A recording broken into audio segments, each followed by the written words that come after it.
Go.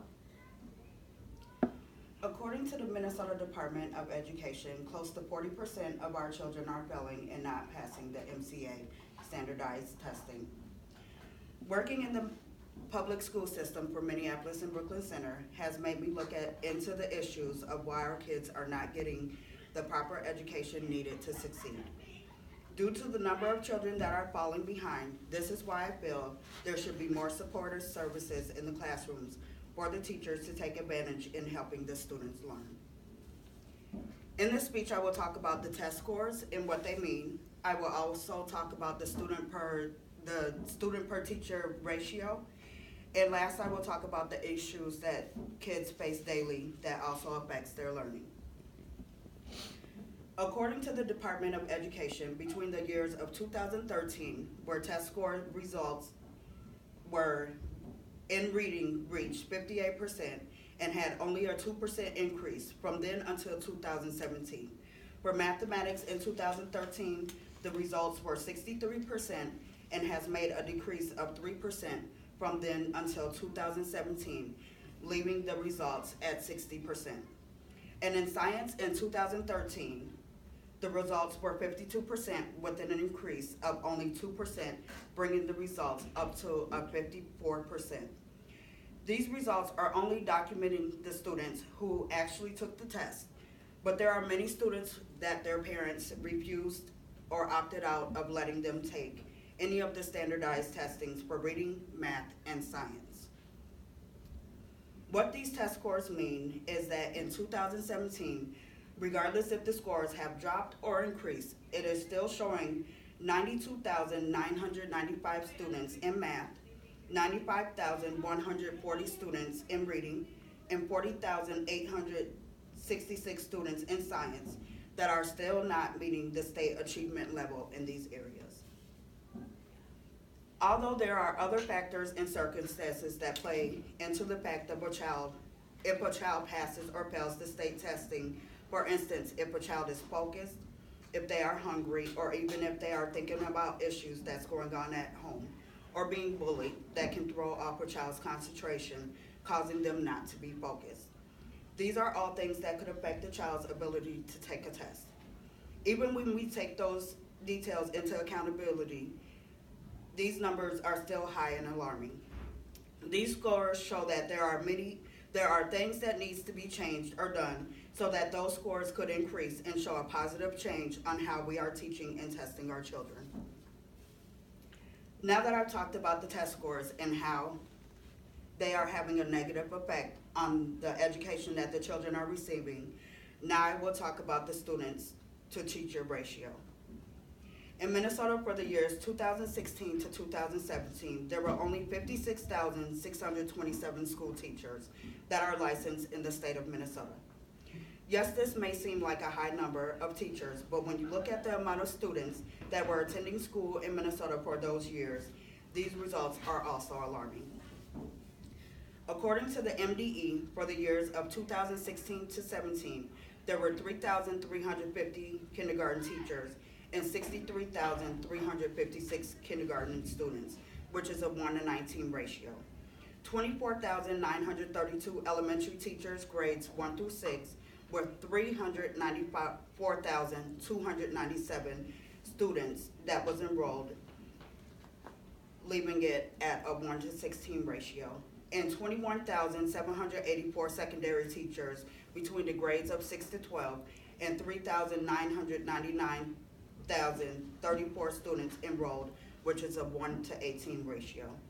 And in special education, there was 9,968 special educational teachers with 134,363 students with special needs or receiving services, which is a 1:13 ratio. Support is needed throughout each classroom for a reason. That reason is to ensure that our children's needs are being met and that they are receiving the amount of in-classroom help that is needed for them to excel. The area that I would like to focus on, although all areas need additional support, is the kindergartners. I would like to focus on this grade for a reason. In the statistics, I showed that there is a 1:19 ratio for teachers per students. I am focusing on this grade because in this grade is where learning for most starts. Some children before kindergarten have never been out of the home for long periods of time, has never been in school. Some have never been around other kids. Kindergarten is the grade where students come to school not knowing, for a lot of them, what a letter or number is, how to sit for long periods of time because they never had to do it. They come not knowing how or what a rule or what is expected of them in school. Some come afraid, anxiety through the roof, scared, and on sensory overload. And last but not least, some come to school undiagnosed with some behavior issues. With all of this going on in that young child, we are expecting teachers to be able to handle and make sure each individual child is getting the support that each child needs and handle all of these issues going on in each individual child that are all very different. I have told you about the teacher per child ratio. I will tell you about other issues that are going on in these schools that are causing other effects on children and their learning. There are other issues that our kids are faced with on a daily basis that can have a major effect or impact of what our kids are learning in school. Some of these issues can play a role in learning are if the child was able to eat over the weekend or the night or even that morning. Was the child able to get any sleep that night? Does the child have a proper place to sleep? Or does the child have a home to sleep at? Is the child being abused? Is the parent being abused and the child is seeing it? Is there addiction in the home? Even though we would like to live in an ideal world and hope for the best of the children that come through our past, we still are faced with life and its events that might play out or take a toll on each individual child. The what ifs and whys, and we still are faced with all of these issues that each and every one of these students bring into school with them, expecting these teachers to be able to teach and deal with the socially and emotional issues that these students face. And this is not even including the low self-esteem and bullying that they are faced with during the school day. We have a large number of excellent teachers that have sacrificed a number of hours on and off the clock to make it their goal to help these children succeed. There are numbers of teachers that are dedicated and passionate about helping and teaching these children that are not just teaching what they were hired to teach, but also putting in numerous of hours with these kids socially and also emotionally.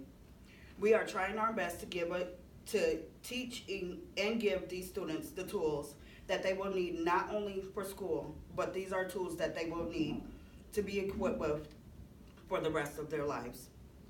These are tools that they will need to get a job, to know how to deal with others, tools that will help them learn respect and how to deal with issues that they are going to be faced with or that they have already been faced with at such an early age. Our teachers are trying their best, and it is up to us to ensure that these teachers are equipped with the proper support in classrooms that is needed so they can continue to teach and show these children what is needed to survive. With the proper funding, we can make sure that we are setting our students and teachers up for the brightest future that they deserve. Today I talked about the MCA test scores and what they mean, the teacher per student ratio, and other effects that students are faced with that could cause an effect on how they learn. Our students deserve the proper support needed for them to achieve learning. Our teachers also need help to be able to deal with everything that may cause an effect on how they are able to teach. Without the proper funding needed for us to get more support in the classroom, the statement, "No child left behind," is in fact exactly what we will be doing to these children if we keep avoiding the issues and becoming blind to everything that is going on in these classrooms. We will be overlooking the fact that our children and teachers need our help.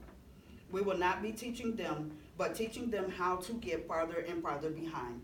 These kids are our future.